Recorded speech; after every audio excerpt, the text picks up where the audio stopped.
नमस्कार, राज cable network में आपका स्वागत है। मैं हूं रश्मि सिंह और आप देख रहे हैं सिटी हलचल की साप्ताहिक गतिविधियां। आइए एक नजर डालते हैं इस सप्ताह की प्रमुख गतिविधियों पर। भाजपा मंडल कोतमा ने पत्रकारों को किया सम्मानित। मध्य प्रदेश छत्तीसगढ़ सीमांत क्षेत्र में पुलिस बल तैनात। अनूपपुर एसडीएम ने थाना भालूमाड़ा क्षेत्र का किया निरीक्षण। कोरोना पर एहतियात के लिए सांसद और कलेक्टर ने दिए संदेश। अमलाई क्षेत्र के पत्रकार गरीबों के लिए कर रहे हैं भोजन की व्यवस्था। जमुना कॉलोनी स्थित गुरुद्वारा समाज के द्वारा लॉकडाउन के समय गरीब मजदूरों के लिए भोजन की व्यवस्था उपलब्ध करवाने में कार्यरत है। उनके द्वारा घर घर जाकर भोजन उपलब्ध करवाया जा रहा है। यदि हम वर्तमान समय पर चल रहे लॉकडाउन की बात करें तो जमुना कोतमा क्षेत्र में बहुत सारे ऐसे परिवार हैं जिनके पास राशन और भोजन की उपलब्धता मौजूद नहीं है। हालांकि बहुत सारे समाजसेवी लोग उन्हें राशन और भोजन की उपलब्धता महज दिलवा रहे हैं, उन्हें उपलब्ध करवा रहे हैं। लेकिन इसी बीच जमुना स्थित गुरुद्वारा समाज द्वारा प्रत्येक दिवस ऐसे गरीब परिवारों को जिनके पास भोजन की व्यवस्था नहीं है, घर घर जाकर वाहन की व्यवस्था के साथ उन्हें भोजन उपलब्ध करवा रहे हैं। उनका यह भी कहना है कि जब तक यह स्थिति बनी रहेगी, लोगों के पास भोजन की व्यवस्था उपलब्ध नहीं होगी, तब तक हम प्रत्येक दिवस लोगों के घर घर जाकर उन्हें भोजन की व्यवस्था उपलब्ध करवाएंगे। वर्तमान समय पर जो गरीब मजदूर हैं उनके पास खाने की बहुत बड़ी समस्या है। आप लोगों ने एक बेहतर पहल किया है, लोगों के घर घर जाकर उन्हें भोजन की व्यवस्था उपलब्ध करवाने। इसके पीछे श्रेय क्या है? इसके पीछे हमारा वार्ड के जो भी इधर उधर जो भी चढ़ा रहे हैं जी, मदद कर रहे हैं, गुरुद्वारा में पहुंचा रहे हैं। अच्छा, तो हम लोग उसको बनवा के सभी नगर वासियों को दे रहे हैं जी। ये सिलसिला कब तक चालू रहेगा? ये लगभग अब जब तक लोगों की श्रद्धा इसमें बनी रहेगी तब तक चलता रहेगा। लॉकडाउन को लेकर जिले की प्रशासनिक व्यवस्था पूरी तरह से सक्रिय है, लेकिन 4 अप्रैल से प्रत्येक सप्ताह जिला कलेक्टर द्वारा अनूपपुर जिले में कर्फ्यू लगाकर कोरोना वायरस को रोकने का प्रयास किया जा रहा है। हालांकि पूरे देश में 22 मार्च से ही लॉकडाउन पूरी तरह से लागू कर दिया गया है। यदि हम अनूपपुर ज़िले की बात करें, लॉकडाउन का काफ़ी असर कोतमा जमुना क्षेत्र में भी देखने को मिल रहा है। लेकिन जिला प्रशासन, जिला कलेक्टर के द्वारा प्रत्येक सप्ताह एक दिन के लिए कर्फ्यू घोषित कर दिया जाता है। उसका कारण यह है कि लॉकडाउन का पालन तो लोग कर ही रहे हैं, लेकिन सप्ताह में एक दिन कर्फ्यू घोषित करके लोगों को अपने घर के अंदर कैद रहने की बात की जा रही है। हालांकि यदि हम कर्फ्यू की बात करें तो 4 तारीख 11 तारीख को जो कर्फ्यू लागू कर दिया गया है, कोई भी व्यक्ति सड़कों पर दिखाई नहीं देता।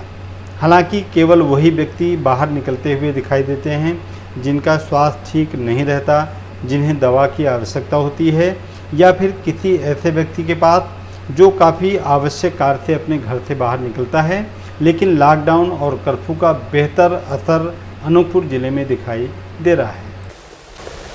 लॉकडाउन के दौरान पुलिस विभाग द्वारा मार्गों पर चलने वाले वाहनों की व उनमें सवार लोगों से भी पूछताछ का कार्य जारी है। लॉकडाउन का कार्य वर्तमान समय पर काफ़ी तेज़ी और सक्रियता के साथ चालू है। यदि हम पूरे जमुना कोतमा क्षेत्र की बात करें, पुलिस प्रशासन या अन्य विभाग काफ़ी सक्रियता के साथ इस लॉकडाउन को सफल बनाने में जुटी हुई है। लेकिन प्रत्येक चौराहों पर लॉकडाउन की इस स्थिति में वाहन सवारों के वाहनों की जांच, वाहन पर बैठकर जाने वालों से पूछताछ भी की जा रही है। यह एक निर्देश प्रशासन द्वारा दिया गया है कि एक वाहन पर 2 या 3 सवारी बैठकर सफ़र ना करें, और जब उन्हें बहुत ही आवश्यक कार्य हो तभी वह घर से बाहर निकलें। आप देख सकते हैं पुलिस विभिन्न चौराहों पर, तिराहों पर जहां पर उनकी ड्यूटी लगी है, वाहन सवारों को रोककर उनसे पूछताछ करने का कार्य लगातार कर रही है। यदि हम लॉकडाउन की बात करें तो पालिका क्षेत्र की अपेक्षा ग्रामीण अंचलों में लॉकडाउन का जबरदस्त असर दिखाई देता है। ग्रामीण क्षेत्र के नागरिक सोशल डिस्टेंसिंग का भरपूर पालन करते दिखाई दे रहे हैं। कोरोना वायरस के संक्रमण को लेकर लॉकडाउन की स्थितियों की यदि हम बात करें तो नगरपालिका क्षेत्र में लॉकडाउन के बाद भी बहुत सारे लोग सड़कों पर दिखाई दे देते हैं, घर के बाहर दिखाई दे देते हैं। लेकिन यदि हम ग्रामीण क्षेत्रों की बात करें, आप देख सकते हैं कि ग्रामीण क्षेत्रों का पूरा सड़क एकदम सून सपाटा दिखाई दे रहा है। कोई भी व्यक्ति अपने घर के बाहर दिखाई नहीं देता। यह एक बहुत बड़ी राहत की बात है कि पुलिस प्रशासन को गांव का दौरा नहीं करना पड़ रहा है। उन्हें भी इस बात की जानकारी है कि गांव में लोग पूरी तरह से अपने आप को सुरक्षित करके घर में कैद हैं। सबसे बड़ी बात यह है कि गांव के लोग अपने आप को पूरी तरह से सोशल डिस्टेंस और लॉकडाउन का पालन करते हुए अपने गांव और घरों पर कैद हैं। इस संबंध में जब हमने कुछ ग्रामीणों से चर्चा की तब उन्होंने यह कहा। कौन सा गांव है? शिकारपुर। शिकारपुर। आप लोग यहीं रहते हैं? जी सर। तो आप लोग करते क्या हैं? खेती किसानी। खेती किसानी, उसके अलावा कोई काम नहीं? तो राशन वगैरह आप लोगों को मिला है कि नहीं? मिल गया। मिल गया। कितने महीने का? 3 महीने। 3 महीने का। हम देख रहे हैं गांव की सड़क पे कोई भी दिखाई नहीं देता।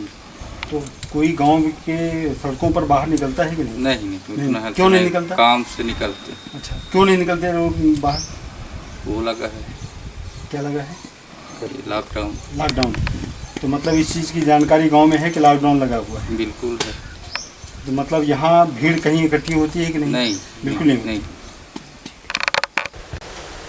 यदि हम क्षेत्र के कियोस्क बैंकों की बात करें तो ग्रामीण क्षेत्र के अशिक्षित उपभोक्ताओं का जबरदस्त शोषण हो रहा है।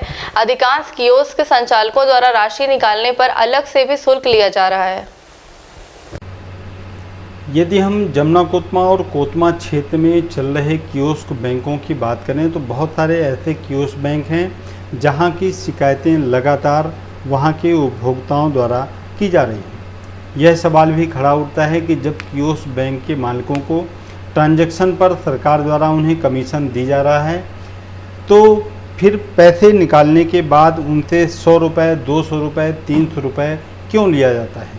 हालांकि बहुत सारे ऐसे उपभोक्ता इन कियोस्क बैंकों के हैं जो ज़्यादा पढ़े लिखे नहीं हैं, ग्रामीण क्षेत्रों के हैं, जिनसे लगातार पैसों की लूट की जा रही है। सवाल यह भी उठता है कि कुछ कियोस्क बैंकों में जब कोई व्यक्ति 2000 निकालता है तो उसके अंगूठे लगवाकर उससे 4000 रुपये भी निकाल लिया जा रहा है। इस संबंध में एक व्यक्ति हमारे पास आया, अपनी समस्या को हमारे सामने बताया, तब उसने अपनी बात को इस तरह से सामने रखा। क्या नाम क्या है आपका? राजन सक्सेना। कहाँ काम करते हैं? काजी हाउस में चौकीदार हूँ, नगर पालिका। अच्छा, ये पैसा कहाँ से निकाले थे आप? ये क्या इसका लसोई कैम्प में। अहिरवार, तेजू अहिरवार। जी जी। कितना पैसा निकाले थे? हम 2000 निकाले। कब निकाले थे? ये 8 तारीख को। 8 तारीख को। जी। तो निकला कितना पैसा आपके खाते से? ये निकल गया 4200। तो उसको जाके बोले नहीं कि जब मैं 2000 निकलवाया तो 4000 कैसे निकल गया? वो बोलता है नहीं इतने पैसा है। बाद में हमारा खाता में आया है 6400 रुपया, नगर पालिका से भेजा गया है। हाँ हाँ। तो सब जगह बाजार में बंद रहा बैंक। तो इनके यहाँ बताए, बोले यहाँ से निकल जाएगा। इनके पास आया, बोला हाँ चाचा निकल जाएगा। और 2000 रुपया मैं निकाला हूँ, बोला अभी पैसा नहीं है। और वो निकाल लिया 4000 रुपया। हमारे खाता में 2200 रुपया है बस। तो इसकी शिकायत अभी कहीं की है कि नहीं? नहीं, अभी कहीं नहीं किए हैं। अभी बस यहीं आसपास राय लेके पूछ रहा हूँ कि कहाँ गया हमारा पैसा। इसके पहले भी कभी पैसा निकलवाए हम? नहीं, वहाँ से नहीं। इसके पहले हमारा गहरवार प्रेस के पास है SBI वाला, वहाँ से हमेशा निकाले हैं। आज बहुत दिन हो गया, कभी गड़बड़ नहीं। तो इसकी शिकायत थाने में जाके करेंगे कि नहीं? अब अगर ये दे देता है, मिल जाता है तो थाना में नहीं करूँगा, नहीं तो करना पड़ेगा सर जी। हमारे लिए 2000 बहुत भारी है। अनूपपुर जिला अंतर्गत भालूमाड़ा क्षेत्र बगडुमरा जो मध्य प्रदेश छत्तीसगढ़ का सीमांत क्षेत्र है, वहां 24 घंटे पुलिस बल की तैनाती चल रही है। हर आने जाने वालों को बिना पास के जाने नहीं दिया जा रहा है।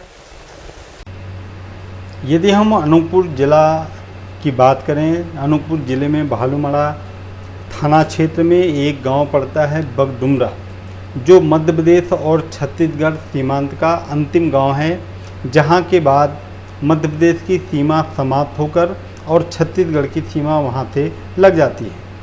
वहां पर लोगों के आवागमन को रोकने के लिए भालूमाड़ा पुलिस ने 24 घंटे की तैनाती वहां पर पुलिस की लगाकर रखी है। आप देख सकते हैं कि लोगों के आने जाने को लेकर उनसे पूछताछ की जा रही है, उनके डिटेल लिखे जा रहे हैं और उन्हें समझाइश भी दी जा रही है कि जब तक आपके पास प्रशासन के द्वारा पास उपलब्ध नहीं होगा तब तक हम आपको यहाँ से जाने की अनुमति नहीं देंगे। निश्चित रूप से चूँकि सीमांत एरिया है, एक प्रदेश से दूसरे प्रदेश में जाने के लिए पास की आवश्यकता अत्यंत ज़रूरी है। इसी बात को लेकर पुलिस प्रशासन पूरी सक्रियता के साथ वहाँ पर लगा हुआ है।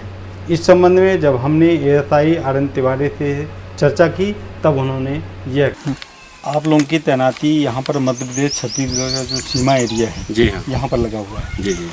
तो सबसे बड़ी जिम्मेदारी यदि देखी जाए तो सीमांत एरिया पे ही रहता है। तो लोगों के आने जाने का जो छत्तीसगढ़ से आते हैं या मध्य प्रदेश से छत्तीसगढ़ की ओर जाते हैं तो उनकी स्थिति क्या है? वर्तमान में तो अभी कोई इक्का दुक्का ही आ पा रहे हैं जिनके पास अनुमति है। ज़्यादातर जैसे कोई हॉस्पिटल जा रहा है और या तो अन्य कोई भी ऐसा इमरजेंसी कार्य से है तो उनके पास अनुमति रहती है, उनको जाने दिया जाता है। कुछ लोग ऐसे ही भूले भटके आ जाते हैं जिनको जानकारी नहीं होती, उनको समझाइश दिया जाता है। समझाइश के बाद उनको वापस कर दिया जाता है, अपने घर चले जाते हैं। और अन्य वाहन जो जैसे सब्जी गाड़ी हैं और मालवाहक वाहन है उनका आना जाना हल्का फुल्का रहता है। छत्तीसगढ़ से मेरे ख्याल से जो मालवाहक गाड़ी हैं सबसे ज़्यादा इसी रास्ते से आते होंगे। हाँ, सब्जी गाड़ियाँ ज़्यादा आती हैं। सब्जी व्यवसाय करने वाले जो है वो बिलासपुर से ले आकर यहाँ कोतमा वगैरह जाते हैं, वो गाड़ियाँ आती जाती हैं। तो उनके लिए कोई रोक टोक नहीं है, उनके लिए सुविधाएं प्राप्त हैं, वो आने जाने करती रहती हैं। अच्छा, कुछ लोग ऐसे भी आते होंगे जिनके पास जानकारी नहीं है लॉकडाउन की, हाँ। तो वो लोग आपको कोऑपरेट करते हैं या नहीं? हाँ, कोऑपरेट करते हैं और जितने आने जाने वाले लोग हैं उनकी हम एक रजिस्टर मेंटेन करते हैं। वो कोई भी हो उनका एक रजिस्टर मेंटेन रहता है, उसमें अपन लिखते हैं और तत्काल सूचना अपन थाने को देते हैं। थाने के माध्यम से वरिष्ठ अधिकारियों तक सूचना जाती है वो। तो यहाँ पर तैनाती 24 घंटे रहती है कि? हाँ, तैनाती यहाँ 24 घंटे की है। अनवरत ड्यूटी बदलते रहती है। जैसे जो शिफ्ट बने हुए हैं उस शिफ्ट के हिसाब से कार्य होता है और उन सबको समझाइश दिया जाता है और निर्देश कड़क भी दिए जाते हैं कि भाई यहाँ से आना जाना आपको बंद है, अनुमति लेकर ही आएंगे तो आप जा सकते हैं। कोतमा भाजपा मंडल द्वारा कुछ दिन पूर्व पुलिस और विद्युत विभाग को सम्मानित किया गया था। उसी क्रम में विगत दिनों क्षेत्र में पत्रकारों को भी सम्मानित किया गया। उक्त संदर्भ में हमारे प्रतिनिधि ने कोतमा भाजपा मंडल अध्यक्ष पुष्पेंद्र जैन से चर्चा की। भाजपा मंडल कोतमा द्वारा विगत दिनों पुलिस विभाग और विद्युत विभाग के कर्मचारियों का सम्मान करके उनका प्रोत्साहन बढ़ाया गया। इसी संबंध में विगत दिनों जमुना कोतमा क्षेत्र के पत्रकारों को भी सम्मानित करके उनका हौसला बढ़ाया गया। उनका कहना था कि केवल पुलिस और अन्य विभाग के कर्मचारियों का ही योगदान इस कोरोना संक्रमण को रोकने के लिए नहीं है, बल्कि पत्रकार भी गांव-गांव और नगर-नगर घूमकर वहां की जानकारियां प्रशासन को उपलब्ध करवाते हैं, लोगों को समझाइश देने का भी कार्य करते हैं। इसी बात को लेकर विगत दिनों कोतमा भाजपा मंडल द्वारा बहुत सारे पत्रकारों को वहां पर सम्मानित किया गया। इस समय केवल हम भारत देश की बात नहीं करें, लगभग 180 से ज़्यादा देश वैश्विक आपदा से जूझ रहे हैं। यदि हम कोतमा की बात करें, जैसे कि इनको मीडिया का सम्मान किया, इसके इसके पीछे सोच क्या है? इसके पीछे भारतीय जनता पार्टी की जो सोच है, हमारे यशस्वी प्रधानमंत्री नरेंद्र मोदी जी सतत ऐसा प्रयासशील है कि आज आप देखिए जो ये विश्वव्यापी संकट है उसका क्षणिक प्रभाव भारत देश में है और उसमें पूरा जनमानस उनके आह्वान पर सहयोग कर रहा है। घरों पर रहकर लोग इसकी जो श्रृंखला है उसको तोड़ने का प्रयास कर रहे हैं कि ये बीमारी भयावह रूप न ले पाए। और इस कार्य में विशेष रूप से आज जो मीडिया कर्मी हैं वो अपनी जान की परवाह किए बगैर, अपने परिवार की चिंता किए बगैर देश हित में, राष्ट्र हित में सड़कों पर जाकर लोगों की समस्याओं को सुनकर प्रशासन तक पहुंचाना, हमारे स्वास्थ्य कर्मी लगातार सतत इलाज की व्यवस्था में लगे रहना, हमारे पुलिस विभाग के अधिकारी कर्मचारी, हमारे स्वास्थ्य विभाग के सभी स्वास्थ्य कर्मी, सफाई कर्मी, निश्चित रूप से वो सभी बधाई के पात्र हैं और सतत सेवा में लगे हुए हैं। भारतीय जनता पार्टी नगर मंडल कोतमा की ओर से मैं उन सभी को धन्यवाद ज्ञापित करना चाहता हूं और निश्चित रूप से यह उनका समर्पण है, ये सराहनीय कार्य है, वो प्रशंसनीय है। इसलिए आज हमने उन सभी को बुलाकर यहाँ पर तिलक बंधन के माध्यम से उन सभी का अभिनंदन किया, स्वागत। एक और मैं प्रश्न करना चाहता हूँ, कोतमा नगर पालिका अध्यक्ष उनके साथ आप भी मिले हैं, बहुत सारे कार्यकर्ता हैं।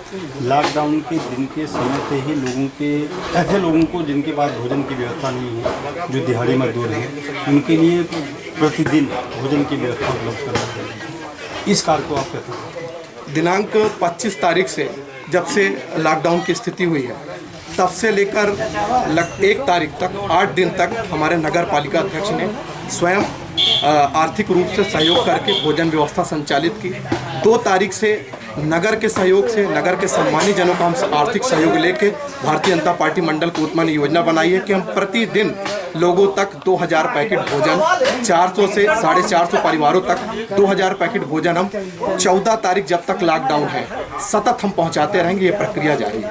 यदि इसके बाद लॉकडाउन बढ़ती है जैसा कि अंदेशा है, तो उसके बाद भी क्या ये जो लोगों के सहयोग की भावना चल रही है ये आगे बढ़ेगी? बिल्कुल निश्चित रूप से ये कोतमा का नगर परोपकारियों और दानियों का नगर रहा है। कभी किसी प्रकार की कोई समस्या यहाँ पे अगर पैदा हुई है तो सब लोगों ने मिलकर उसका सामना किया है और आगे अगर इस प्रकार की स्थितियाँ निर्मित होती है तो शासन स्तर पे भी 3 माह का राशन और हमारे यशस्वी प्रधानमंत्री जी के द्वारा जो उज्ज्वला योजना के अंतर्गत सिलेंडर की व्यवस्था है, डायरेक्ट हितग्राहियों के खाते पे राशि डाली जा रही है। तो उनके अनाज के अलावा जैसे तेल हो गया, हल्दी, मसाला, इस प्रकार से जो चीज़ें रह जाती है हम मंडल स्तर पर चिंता करके वो चीज़ें भी उन तक पहुँचाएंगे कि आराम से वो अपना जीवन यापन कर सकें। पुष्पराजगढ़ क्षेत्र में भी गरीब मजदूरों को समाज सेवी लोगों द्वारा राशन का वितरण किया गया। हालांकि समूचे अनूपपुर जिले में असहाय लोगों के मदद के लिए लोगों के हाथ बढ़ रहे हैं।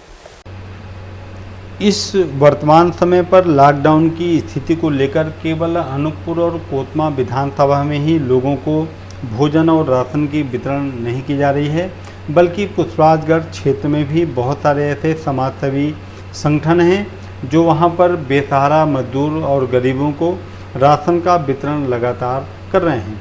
यह बहुत ही अच्छी पहल है, कारण कि पुष्पराजगढ़ एक ऐसा क्षेत्र है जहां पर बहुत सारे लोग केवल मजदूरी पर ही उनका जीवन टिका हुआ है। बहुत सारे गरीब परिवार भी पुष्पराजगढ़ क्षेत्र में ही रहते हैं, तो ऐसे समय पर वहां पर अनाज का वितरण कोतमा और अनूपपुर क्षेत्र से बेहतर साबित हो सकता है, कारण कि वहां पर बहुत सारे गांव ऐसे दूर दराज स्थलों पर हैं जिनके पास किसी भी प्रकार की सुविधा भी उपलब्ध नहीं है। निश्चित रूप से समाजसेवी संस्थाओं द्वारा पुष्पराजगढ़ क्षेत्र में गरीबों को, मजदूरों को यदि राशन का वितरण लगातार जारी रहेगा तो यह बहुत ही नेक काम होगा। वर्तमान समय की बंदिश के बाद भी ग्रामीण किसान अपने कार्य में व्यस्त हैं। वह आज भी पूरी मेहनत के साथ खेती कार्य में व्यस्त है। लॉकडाउन के बाद सबसे परेशानी किसानों के ऊपर ही देखने को मिल रही है। हालांकि बहुत सारे ऐसे किसान भी हैं जो बिना मजदूरों के केवल अपने परिवार के सहारे ही अपनी खेती और किसानी में व्यस्त हैं, कारण कि जिनका परिवार केवल खेती किसानी से ही चलता है, यदि वह खेती किसानी नहीं कर पाएंगे तो उनके परिवार का भरण पोषण कैसे होगा। जब हम विगत दिनों ग्राम शिकारपुर में जाकर वहां का दौरा किए तो एक किसान से जब हमने इस संबंध में चर्चा की तो उनका कहना था कि हम लगातार अपने खेतों पर सब्जी की खेती करते चले आ रहे हैं। चूँकि लॉकडाउन की स्थिति पर वह सब्जी को लेकर दूर दराज क्षेत्रों पर विक्रय नहीं कर पा रहे हैं, इसलिए वहां की पंचायत उनके सब्जियों को खरीदकर उनको नगद भुगतान कर रही है, जिससे उनके परिवार का पालन पोषण काफ़ी सुविधाजनक ढंग से चल रहा है। क्या नाम है आपका? वैसे कहाँ? बगडुमरा। तो आपके परिवार में कितने लोग हैं? 9 लोग हैं। 9 लोग हैं। तो केवल किसानी ही आपका माध्यम है कि इसके अलावा और कुछ? यहाँ किसानी है और एक ट्रैक्टर है। ट्रैक्टर में जो इधर उधर नांगल उंगल जोतते हैं मिल जाते हैं। तो मैं देख रहा हूँ कि टमाटर, प्याज, लहसुन, भाजी आप लगाए हैं, जी। तो इसको बेचने कहाँ जाते हैं? यहाँ पंचायत में जाते हैं, पंचायत में। जी, पंचायत के अंदर बेच तो इसका मूल्य अच्छा मिलता है कि नहीं? मिलता है, अच्छा है, और पैसे मिल जाते हैं कि नहीं? मिल जाते हैं। मिल जाते हैं। इसके अलावा पंचायत के अलावा और कहीं बेचने आप जाते हैं कि नहीं? इस समय कर्फ्यू है तो नहीं जाते, अच्छा। लेकिन एक बाजार पहले मतलब कर्फ्यू नहीं लगा था, ये कोरोना नहीं आया था, मार्केट ले जाते थे सब्जी। कहाँ ले जाते थे? भालू माड़ा हो गए, प्यारी हो गए, और ये चंगेरी नज़दीक में एक मार्केट लगता है, वहीं ले जाते थे। तो जब से लॉकडाउन चालू हुआ है तो आपका बाहर जाना बंद हो गया एकदम? बंद हो गए। अच्छा, जब आप अपने घर में रहते हैं, खेतों में रहते हैं, तो मास्क वगैरह लगाते हैं कि नहीं? मास्क लगाते हैं, पिताजी जब बेचने जाते हैं तो मास्क लगाते हैं। अब मैं घर के अंदर था तो मास्क नहीं लगाया था। तो इसके अलावा और कोई खेती करते हैं कि नहीं, गेहूं वगैरह की? गेहूँ करते हैं, तो अभी खनिहाल में रखा है गेहूँ काट के। अच्छा। उसको निंदाई करना बाकी है। तो काटने के लिए मजदूर आपको मिल जाते हैं कि नहीं? मिल जाते हैं। मिल जाते हैं। गांव में मजदूर हैं? पर्याप्त मजदूर हैं। अच्छा, मतलब कोई दिक्कत नहीं होती? नहीं। वर्तमान समय पर लॉकडाउन को लेकर ग्रामीण मजदूरों के सामने परेशानी का सबब खड़ा हो रहा है, कारण कि उनकी मजदूरी पूरी तरह बंद है, जिस कारण उनके पास नकदी की कमी है। वर्तमान समय पर सरकार के आदेश के साथ ही सभी कार्य पूरी तरह से बंद हैं। कोई मजदूर अपनी मजदूरी भी नहीं कर पा रहा है। बहुत सारे ऐसे लोग हैं जिनका जीवन केवल उनकी मजदूरी पर ही उनका सहारा बनकर रहता था। सबसे बड़ी बात यह है कि शासन द्वारा कुछ माह पहले 3 माह का राशन उन्हें उपलब्ध करवा दिया गया। यह भी जानकारी मिल रही है कि बहुत सारे लोगों के खाते में 500 रुपये डाला गया। लेकिन सवाल यह भी उठता है कि जो बैंकों से और कियोस्क बैंक से काफ़ी दूर स्थित हैं, वो अपना पैसा निकालने कैसे जाएं? उनका यह भी कहना है कि चूँकि मजदूरी पूरी तरह से बंद है तो राशन की उन्हें दिक्कत नहीं है, भोजन की उन्हें दिक्कत नहीं है, लेकिन अन्य सामान खरीदने के लिए उनके पास नकदी की काफ़ी कमी है, जिसको लेकर वे परेशानी का सामना कर रहे हैं। ये कौन सा गांव है? क्या नाम है आपका? अमृत सिंह। तो आपका काम क्या रहता है? का काम रहा तो मजदूरी करते हैं कि खेती बाड़ी करते हैं? मजदूरी कर लिए थे मन, फिर रहते टाइम में अपन खेती किसानी। तो जब 22 मार्च से लॉकडाउन चालू हो गया, हाँ, तो मजदूरी आपकी कहीं होती है कि नहीं? नहीं हो है, बिल्कुल नहीं होता। तो घर का खर्चा कैसे चलता है? कहीं न चला बाबू, मैं कमाए रहता हूँ खराब। अच्छा, जो पहले कमाए थे वही? बचा के। कितने लोग हैं आपके घर में? 6 आदमी। 6 लोग।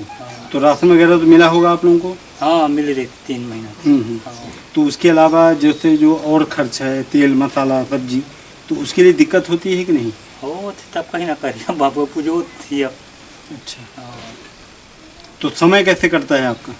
कहीं ना कटना थे, लकड़ी फट्टा ले आना था ना, कहीं ना करिए। घर में तो नहीं रहा पर है, तो मार की बात है।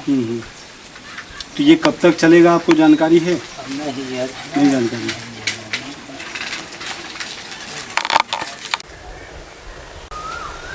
विगत दिनों भालूमाड़ा थाना क्षेत्र में अनूपपुर एसडीएम, तहसीलदार व भालूमाड़ा थाना प्रभारी ने बाजार का औचक निरीक्षण कर खुली दुकानों पर कार्रवाई की।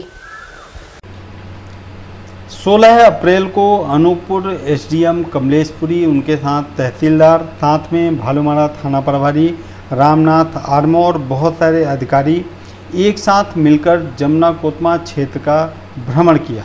लगभग 1 बजे का समय था।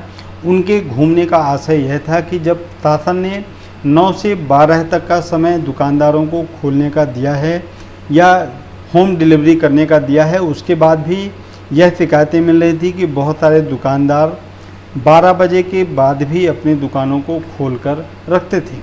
इसी संबंध को लेकर अनूपपुर एसडीएम, तहसीलदार और थाना प्रभारी ने सघन दौरा किया। और हालांकि यदि हम दुकानों की बात करें तो बहुत सारी दुकानें बंद मिली, लेकिन जो कुछ दुकानें खुली मिली उनके खिलाफ भी कार्रवाई की गई।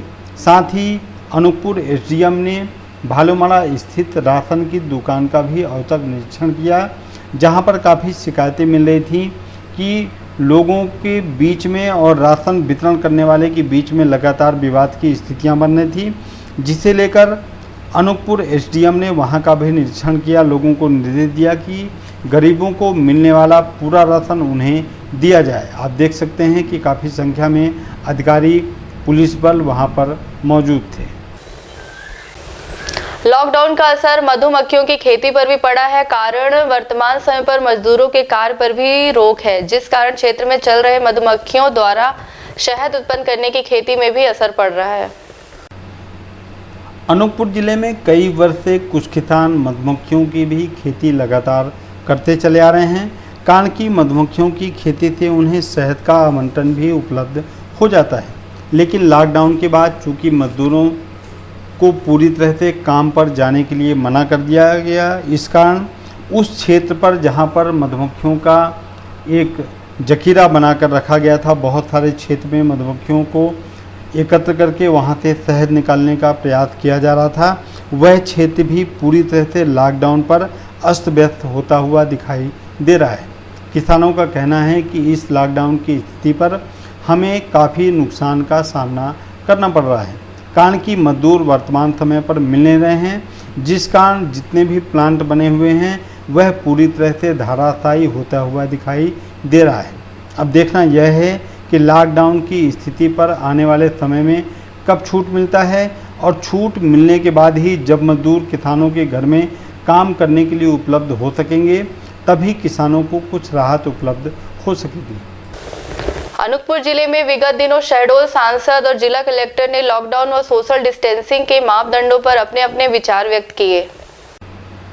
विगत दिनों अनूपपुर जिला मुख्यालय स्थित कलेक्टर कार्यालय में शहडोल संभाग की सांसद श्रीमती हिमाद्री सिंह और जिला कलेक्टर ने लॉकडाउन की स्थितियों को बेहतर ढंग से निभाने और लोगों के सहयोग के लिए उन्हें बहुत सारे संदेश दिए।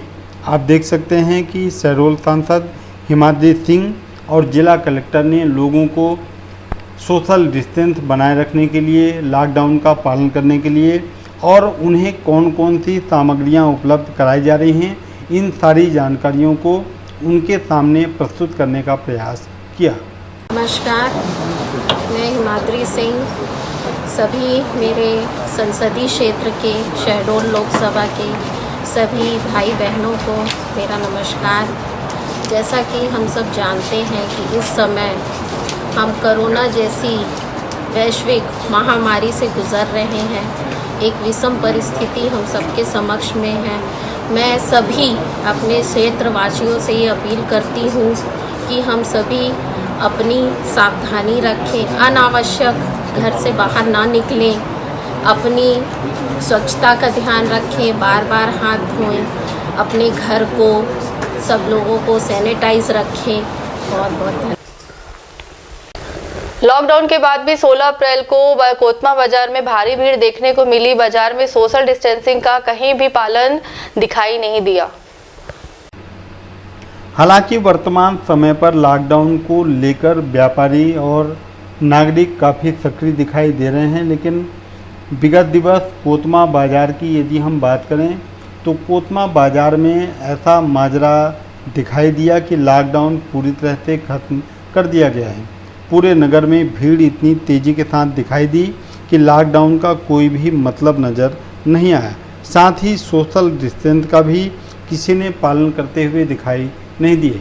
खासकर यदि हम बात करें कोतमा पोस्ट ऑफिस रोड की, आप देख सकते हैं कि जिस तरह से वहाँ पर भीड़ एकत्र थी, वह प्रशासन के लिए भी एक प्रश्न चिन्ह खड़ा करता है कि आखिर इतनी संख्या में भीड़ वहाँ पर एकत्र कैसे हो गई।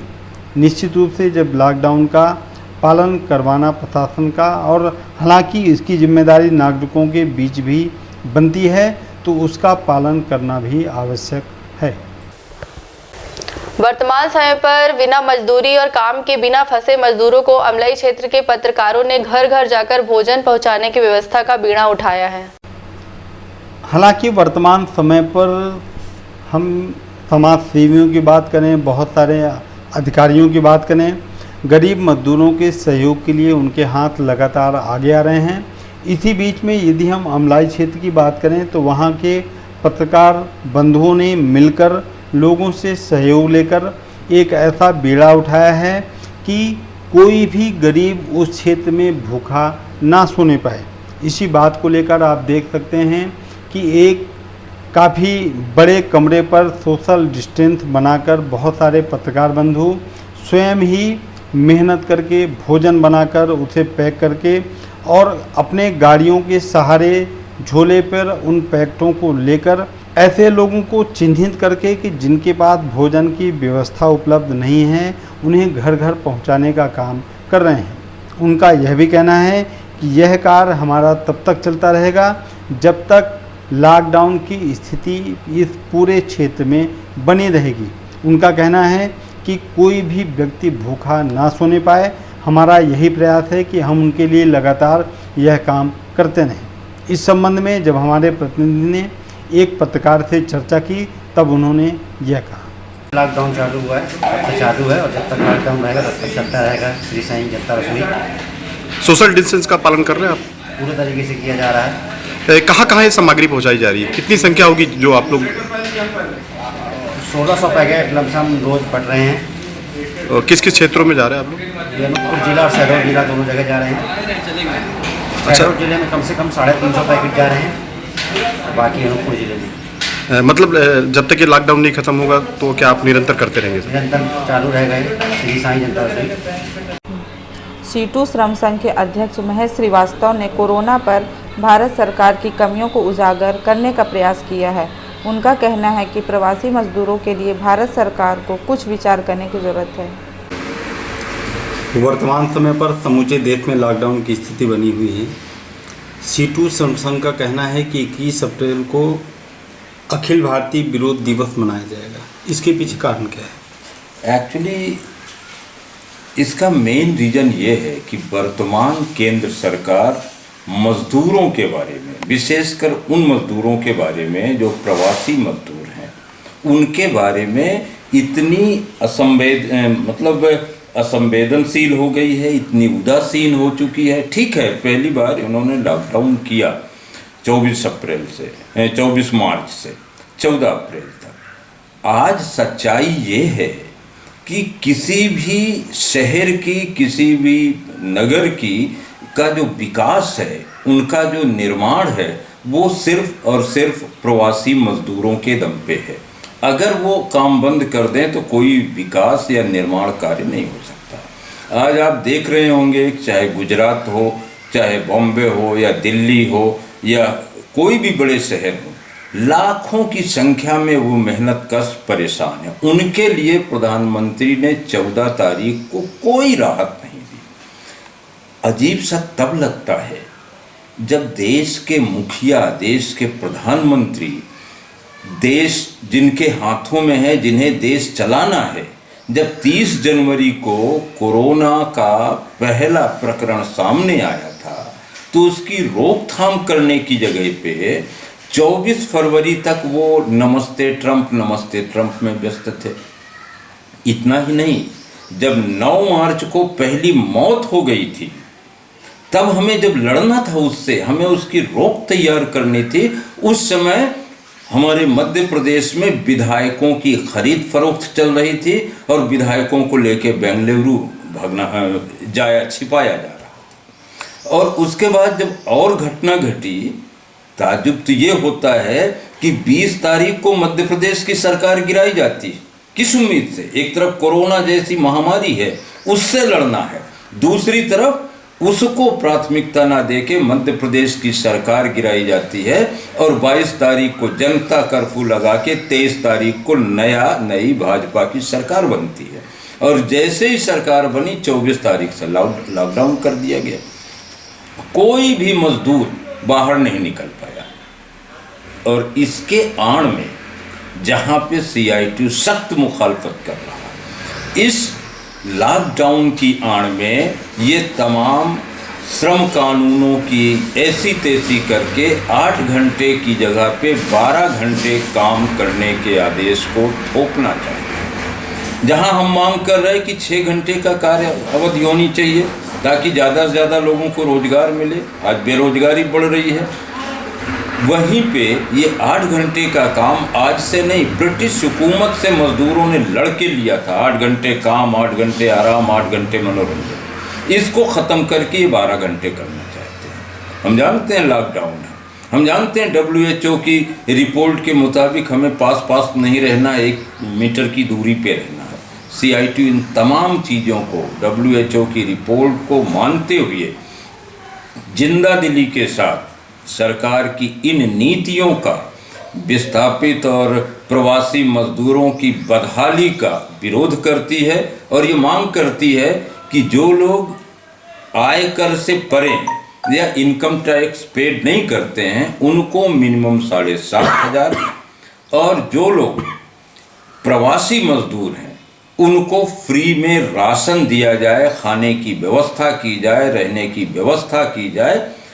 मेरा ये भी कहना है, जब आप बनारस से 25 बसों से भक्तों को कर्नाटक ले जा सकते हो, आंध्रा ले जा सकते हो, गुजरात ले जा सकते हो, महाराष्ट्र ले जा सकते हो, तो वो मेहनतकश जो खून पसीना बहा के सुई से लेके हवाई जहाज तक, नाली से लेके ऊपरी मंजिल तक तैयार करते हैं, उनको उनके गांव क्यों नहीं छोड़ सकते हो? कोटा से आप बच्चों को ले आ सकते हो, अच्छी बात है, अपने परिवार में बच्चे आएंगे, तो प्रवासी मजदूर क्या बिगाड़े? सिर्फ इसलिए ना कि वो मजदूर हैं, सिर्फ इसलिए ना कि वो गरीब हैं। तो फिर किस देश की बात करते हो, किन गरीबों की बात करते हो, किन मेहनत कशों की बात करते हो? आप देश के प्रधानमंत्री होने लायक नहीं हो, इसलिए CITU इसकी मुखालफत करेगी। और 21 तारीख को 5 से 10 मिनट 10:30 बजे भोर में हम अपने घर के सामने, हम अपनी बालकनी में, हम अपनी छतों पे, कार्यस्थल पे इसका विरोध करेंगे, सरकार की नीतियों का, सरकार की कार्रवाइयों का।